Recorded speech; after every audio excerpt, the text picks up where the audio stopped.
જાફરાબાદના દરિયા કિનારે માછીમારો માછીમારીનો વ્યવસાય કરે છે, પરંતુ કમોસમી વરસાદે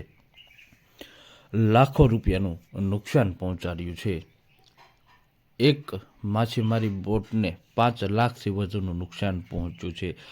તો સાથે જ જે સુકવણી કરવામાં આવતી હતી તે માછલીઓ પણ ખરાબ થઈ ગઈ છે, મુશ્કેલીમાં મુકાયા છે. જાફરાબાદ બંદર છે એ બુમલા માછલીનું ઉત્પાદનમાં સમગ્ર વિશ્વમાં પ્રથમ નંબર ઉપર આવે છે. જાફરાબાદ બંદર છે એ અંદાજિત 450 કરોડની બુમલા માછલી છે એ વિદેશોની અંદર એક્સપોર્ટ કરે છે અને ખાસ કરીને મત્સ્યોદ્યોગ સાથે જોડાયેલું આ જાફરાબાદ બંદર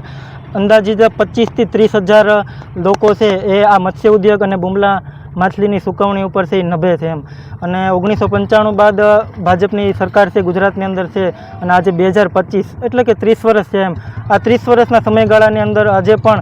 માછીમારોને એક પણ વખત સહાયથી આપવામાં આવેલ નથી માછીમારો દરિયાની અંદરથી બુમલા લાવે, બુમલાની સુકવણી કરે અને વરસાદ પડે અને વરસાદ પડ્યા બાદ બુમલા માછલીની અંદર જીવડા પડે ત્યારે આજે બુમલા માછલી છે એ ખરાબ થઈ જતી હોય છે અને માછીમારોને પણ આર્થિક નુકસાન છે એ વેઠવું પડે છે એક બોટ માલિક દીઠ એક ફિશિંગ દરિયામાંથી લાવે અને બુમલા માછલી બગડે એટલે અંદાજિત 3 લાખ 4 લાખ 5 લાખની જે કાંઈ પણ તે લોકો ફિશિંગ લાવતા હોય છે એ ફિશિંગ તે બગડી જતી હોય છે તો સરકારશ્રીને પણ મારી નમ્ર વિનંતી છે કે ગુજરાતના ખેડૂતોને તો નુકસાની થઈ જ છે, માંડવી, મગફળી, કપાસ, પણ ખાસ કરીને જાફરાબાદ બંદર,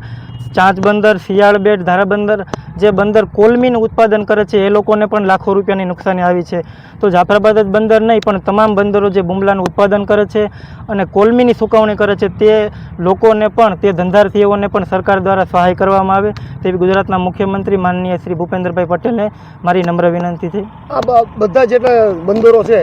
કેટલા વાણો એમાંથી ચાલતા હશે અને કેટલી નુકસાની એમાં ટોટલ? જાફરાબાદ બંદરની અંદર અંદાજિત 700 જેટલી બોટો છે અને વેરાવળની, પોરબંદર, આખી વલસાડ પટ્ટી, સુરત સુધી લઈ અને હજારો બોટો છે તેમ છતાંય અત્યાર સુધી તે લોકો માત્ર ને માત્ર મચ્છીમારી ઉપર જ નિર્ભર છે મચ્છીમારીનો ધંધો એમાં જો ખોટ આવે તો માત્ર જાફરાબાદના જ નહીં પણ સમગ્ર ગુજરાતના માછીમારોને જે નુકસાન આવે અને આ નુકસાનીની ભરપાઈ અત્યાર સુધીના 30 વર્ષમાં પણ કરવામાં આવી નથી તો આ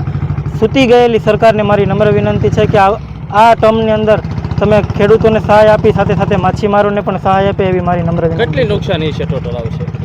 આ વર્ષે પ્રત્યેક બોટ માલિક દીઠ 5 થી 7 લાખની નુકસાની, એટલે જાફરાબાદ બંદરની અંદર 700 જેટલી બોટો છે એક્ટિવ છે તો આના પર તમે વિચારી શકો તો વેરાવળ, પોરબંદરની અંદર 10,000 12,000, ત્યારબાદ માંગરોળની અંદર પણ 2-3 હજાર જેટલી બોટો છે તો સમગ્ર ગુજરાતની અંદર હજારો બોટો છે તો આ તમામ બોટ માલિકોને આર્થિક નુકસાન છે એ મોટે પાયે થયું છે.